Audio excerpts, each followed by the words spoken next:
જય દ્વારકાધીશ મિત્રો. કાકા, થોડી વાર અહીં બેસું? સવારના 8 વાગ્યે કોલેજની બહાર સાવ ગામડિયા લગતા છોકરાએ વડાપાવની લારીવાળા કાકા તરફ જોઈને કહ્યું. વડાપાવ બનાવવાની હજી વાર છે. કાકાએ સામે નજર નાખ્યા વિના વૃક્ષ જવાબ આપ્યો. કાકા, મારે વડાપાવ ખાવા નથી. આ તો કોલેજ ખુલવાની વાર છે. એટલે પેલો ખુરશીથી થોડો જ દૂર ઊભો હતો. શું અહીં ધર્માદો ખોલ્યો છે? લારી પાછળથી એક છણછણતો અવાજ પેલા છોકરાના કાનને વીંધીને ચાલ્યો ગયો. આ તો ખુરશી ખાલી છે. એટલે પેલા છોકરાની વાત પૂરી પણ થઈ નહોતી અને સાપને છછેડ્યો હોય તેમ સામેથી ફરી જવાબ આવ્યો. એટલે મારી ખુરશીઓ તોડવાની વિરંપન? વડાપાવના વિનુ કાકા તીખા મરચાં કરતાં પણ તેજ હતા. આ સાંભળી પેલો છોકરો થોડું આગળ ચાલ્યો. વિનુ કાકા તેને લારી પાછળથી જોઈ રહ્યા હતા. તેને જતો જોઈ જોરથી બોલ્યો, એ છોકરા, શું નામ છે તારું અને કયા ગામથી આવે છે? મારું નામ અજય. અને તમને કેવી રીતે ખબર કે હું ગામડેથી આવું છું? પેલા છોકરાએ પાછા વળતા કહ્યું. લે, વળી શહેરનો કયો છોકરો આટલો વહેલો કોલેજ આવે? કોલેજ ખુલવાની હજુ તો 2 કલાકની વાર છે. વહેલો આવ્યો એટલે તું ગામડાની કોઈ બસમાં આવતો લાગે છે. અને કાકા બોલ્યા, એટલેય લાગ્યું. નહીં તો અહીં તો બધા મને આગળના શબ્દો તેમને રોકી લીધા. બિદ્રુપુરથી આવું છું. બિદ્રુપુર? એ તો બહુ દૂર છે. તો તારે હોસ્ટેલમાં રહેવું પડશે. રોજ અપડાઉન નહીં થાય. સારું, બેસ.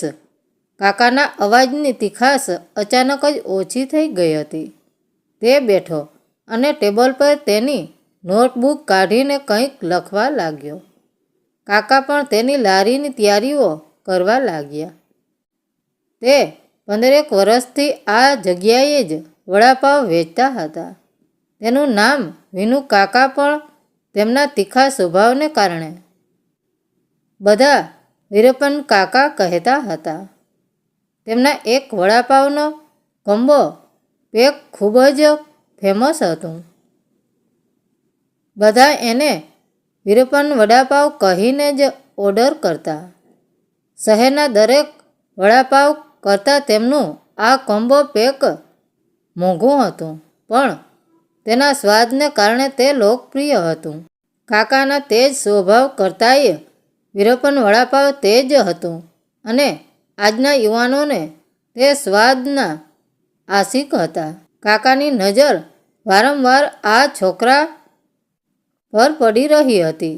તે તેના કામમાં મશગુલ હતો. તે મનોમન બબડ્યા, આજે કોલેજના છોકરા 1 મિનિટ નવરા પડે તો તરત મોબાઈલને વળગી પડે, જ્યારે આ તે 2 કલાક સુધી ટેબલ પર કામ કરતો રહ્યો અને કોલેજનો ગેટ ખુલ્યો એટલે કાકા સામે મુસ્કરાઈને કોલેજમાં ચાલ્યો ગયો.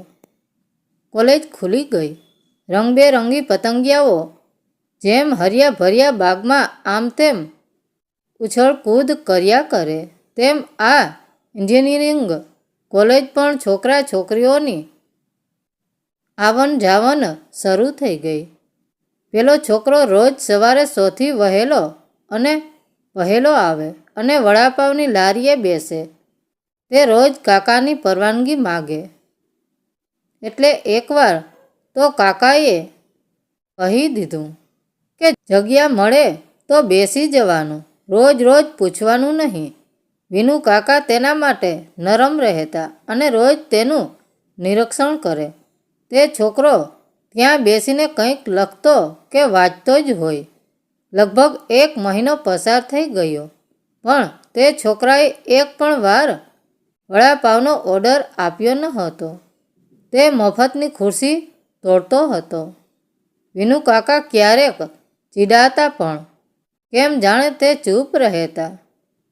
વિનુ કાકાએ નિરીક્ષણ કર્યું કે તે રોજ ખુરશી રોકી લે અને ક્યારેય ઓર્ડર આપે નહીં અને ફોગટની જગ્યા રોકી રાખે.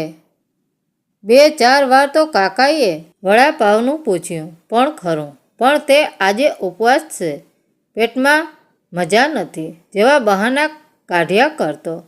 વિનુ કાકા બબડતા પણ ખરા કે મારા વીરપ્પન વડાપાવ એકવાર ચાખતો ખરો, પણ તે કોઈ જવાબ આપતો ન હતો.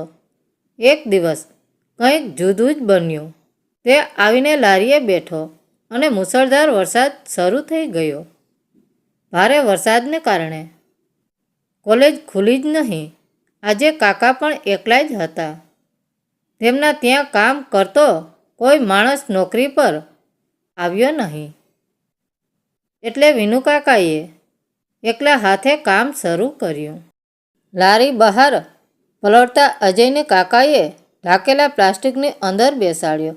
વરસાદને કારણે કાકાને ધરાકી ખુલી અને વિનુ કાકા કામમાં મશગુલ થઈ ગયા. ચોમાસામાં વીરપ્પન વડાપાવની મજા જ કંઈક ઓર હોય છે. ગ્રાહકો વિનુ કાકાને વીરપ્પન કહીને બોલાવતા, પણ હવે વિનુ કાકાને તેની આદત પડી ગઈ હતી. બપોરના 2 થવા આવ્યા પણ વરસાદ રોકાયો નહીં. અજય ભૂખ્યો હજુ ત્યાં જ બેસી રહ્યો હતો. તે ક્યારેક પાણી પી લેતો હતો અને પાછો બેસી જતો અને તે વાંચવા લાગતો. કાકાએ તેની પાસે 2 વડાપાવ મૂકી દીધા. લે, ખાઈ લે, ભૂખ લાગી હશે. મારા ફેમસ વીરપ્પન વડાપાવ છે. વિનુ કાકાએ જિંદગીમાં પહેલીવાર કોઈને મફતમાં વડાપાવ આપ્યા હશે. અજય વિનુ કાકા સામે જોઈ રહ્યો અને બોલ્યો, પણ કાકા, આજે હું પાકીટ ઘરે ભૂલી ગયો છું. તેને ડીશ પાછી વાળવા કોશિશ કરી. હું ક્યાં ભાગી જવાનો છું? પૈસા પછી આપજે, ખાઈ લે. હવે કાકાએ છણકો કર્યો. અજય ચૂપચાપ તે વડાપાવ ખાધા. તેને ખાતો જોઈ કાકા સમજી ગયા કે તે ખરેખર ખૂબ જ ભૂખ્યો હતો. તેને કદાચ જિંદગીમાં પહેલીવાર વડાપાવ ખાધા હોય તેમ લાગ્યું. તે ડીશ મૂકવા આવ્યો ત્યારે કાકાએ પૂછ્યું, શું નામ છે તારું? અજય તેને એક શબ્દમાં જવાબ વાળ્યો. અલ્યા, પૂરું નામ શું? વિનુ કાકાની નજર બદલાયેલી લાગી. અજય ત્રિકમલાલ પૂર્ણા. પેલા એ તે ડીશને મૂકી જ નહીં પણ ધોઈ આપી અને બોલ્યો, કાકા, આજે તમે એકલા છો? મદદ કરું? કાકાને તો જાણે ભગવાન આવ્યા. પણ કોલેજ કરતા છોકરાને આવું કામ કરવું ક્યાં ગમે, એટલે કાકા તેને કામ સોંપતા અચકાયા. કાકાની મુખ સ્મૃતિ જોઈને અજય તો કોઈ શરમ વિના કામે લાગી ગયો. તેને બધી ડીશો ધોઈ નાખી. વળી ત્યાં બેસેલા કેટલાકને ઓર્ડર પણ આપવા લાગ્યો. લારી પર એક સામાન્ય નોકરની જેમ કામે લાગી ગયો. સાંજે 5 સુધી તેને એક ધારું કામ કર્યું. કાકા, હું નીકળું, મારે બસનો સમય થઈ ગયો છે. અને તે નીકળી ગયો. એ દિવસ પછી અજય ક્યારેય આ લારી પર ન આવ્યો.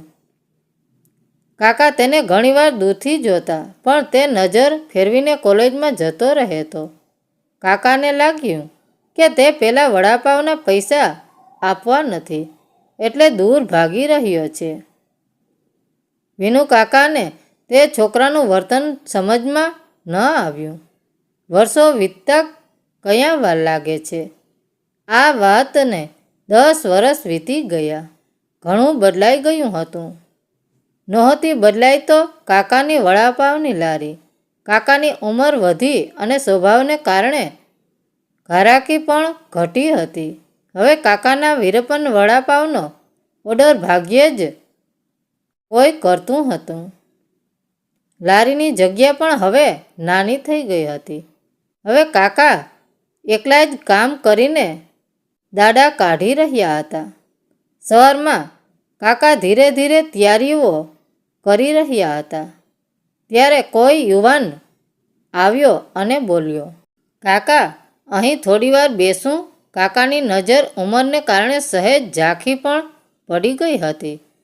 તેમને સામે જોવાની તસ્દી લીધા વિના કહ્યું, બેસને ભાઈ, હવે અહીં કોણ બેસવા આવે છે? તું તારે નિરાતે બેસ. કાકા સાવ બદલાઈ ગયા હતા.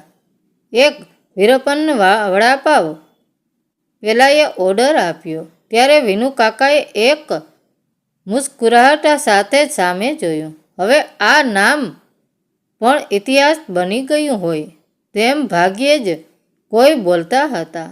પહેલાં ક્યારેક ખાધું હતું કે શું? હા, તે જ બનાવજો, પહેલાં જેવું જ.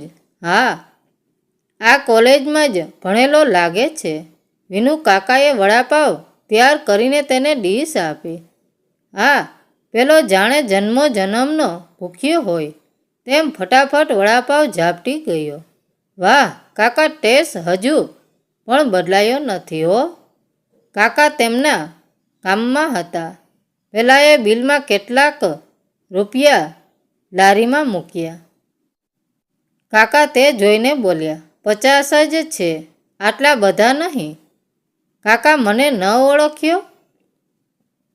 પેલાએ નોટનું મોટું બંડલ હાથમાં પકડાવતા કહ્યું, કોણ? વિનુ કાકાએ આંખો ઝીણી કરી. અજય ત્રિકમલાલ, પૂણા, બિન્દ્રોપુર. આ નામ સાંભળતા વિનુ કાકાની આંખોમાં આખો ઇતિહાસ તાજો થઈ ગયો. હા, પણ વિનુ કાકાના હાથ નોટની બંડલના ભારથી ધ્રુજી રહ્યા હતા.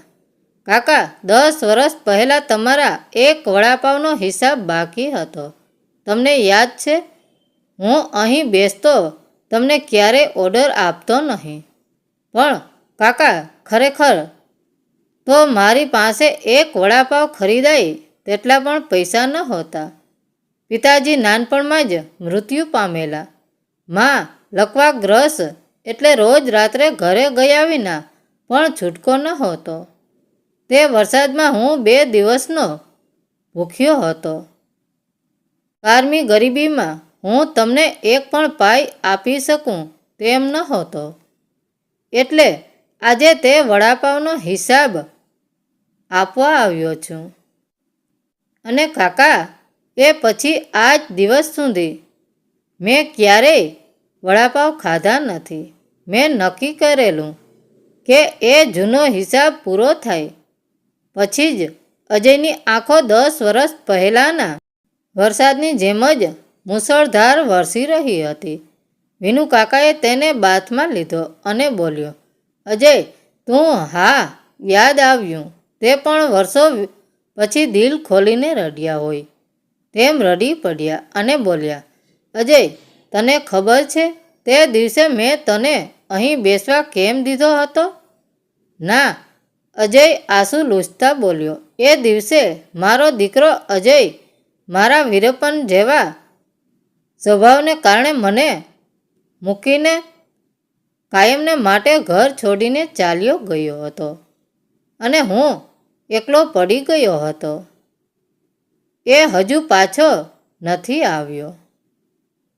વિનુ કાકા આજે વર્ષો પછી મુસળધાર આંસુના સહારે હૃદયનો ભાર હળવો કરતા અજયની બાથમાં સફળાઈ પડ્યા. મિત્રો, વાર્તા કેવી લાગી? સારી લાગી હોય તો કોમેન્ટ કરીને જરૂર જણાવજો. ધન્યવાદ મિત્રો. રાધે રાધે.